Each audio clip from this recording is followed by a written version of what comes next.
If you are an estate or letting agent, are you attracting or repelling the right sort of clients? I'm joined today here by Neil Martin, estate and letting agency performance coach. Talk to me about magnetic marketing and how agents can learn from that. Talk to me.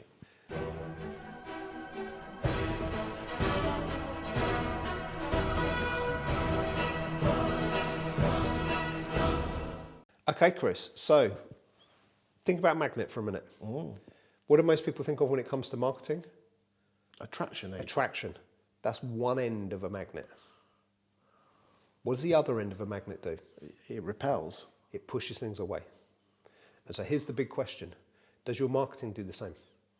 Does your marketing make it really clear who your ideal client is?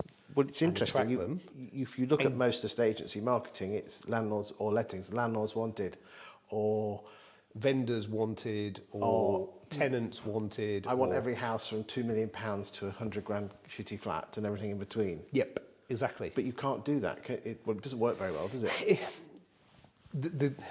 Again, my experience from all the agents I've ever worked with, the properties you're most likely to attract are the ones that you're actually marketing. Yes.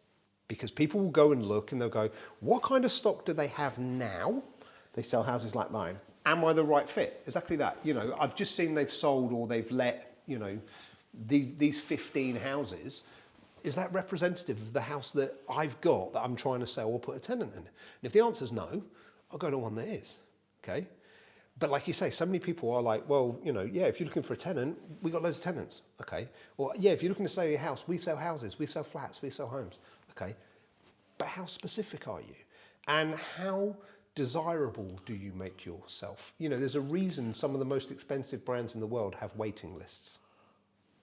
There's a reason why, you know, when a new model, and I mean, this is maybe an extreme example, but you know, like a new model of certain cars, when they come out, you can't buy it unless you already own one of their others. Okay.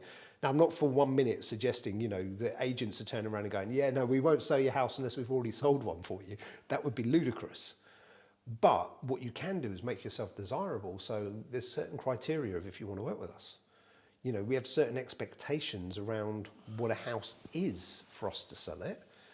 And actually, you know, there may be houses, especially in this, possibly in some ways applies even more to lettings. You know, there may be certain properties that are on the threshold that with a minor amount of work actually make themselves appropriate for your agency. But without that, they're not the right fit. And it's being bold enough to say, this is what we work with and this is what we don't. What, so if you're an estate agent and you want to go for the upper quartile, you stay with the upper quartile? Absolutely. If you're a family modern estate agent, stay with that and don't try and go for the posh stuff. Or even if you're going to go for different markets, have different brands. You know, John Paul's a good example of this. You know, I know you've had him sat here several times. It's a good example of this. He's got more than one brand in his portfolio. So depending on the properties that he's dealing with... Yeah, he's got Finer Country and then he's got his Castle Dean and other ones. Exactly. He does it under different brands that are appropriate for that market. Because, you know, if you want to go out and you want to buy a car that I go back to cars just because everyone understands them, or most people do, I think. You know, some people buy a car for a statement. You know, it's what did it say about me if I drive this, right? Other people might buy a car for completely practical reasons. They don't care what brand it is. Is it actually that different when you're coming to sell a house? You know, some people, they want the certain board up outside their house to show actually this agent is going to sell. The Savills effect. Exactly, yeah, exactly. Whereas other people, it's like, I don't really care who sells my house. I want to move and I need my house to sell in order to do that, right? There's a practical aspect to it. And so it's very much about how do you position yourself in a way that attracts the right people in and pushes the wrong people away.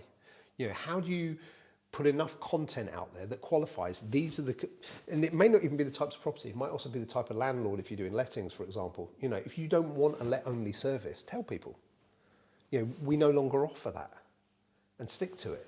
Now, it can be quite scary to turn business away, depending on where you are in the market, depending on where you are in the lifestyle of your business. But you talk to any established business owner and they will tell you the worst mistake of all is taking business that's wrong for you. You know, it's expensive, it's time consuming, and it ends up not really being profitable at all. It's a bit like taking on that landlord when you start up your own agency with the 5% shithole houses, technical term. Yeah. You just don't do it. No, it's exactly that. And unfortunately, it's what almost any young business does. It goes, here is some business, let me take it. You know, and it's brave only, though, isn't it? And it's only a certain way in where you go, that was the wrong fit, I shouldn't have done it. And then you're trying to figure out how to manage that, how to get rid of that, you know. And I think in many cases it's almost about being able to coach the clients that come through the door to make sure they are the right fit.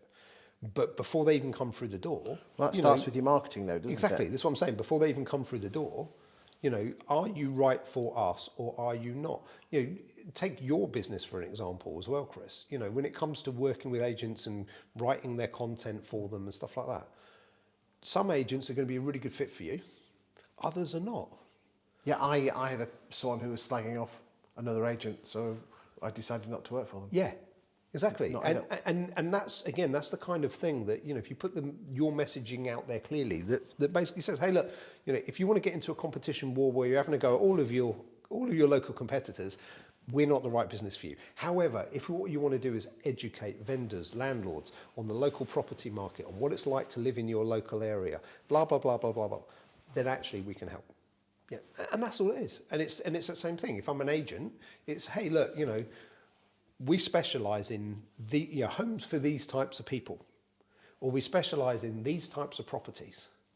You know, if that's where you are and you're the right fit, get in touch.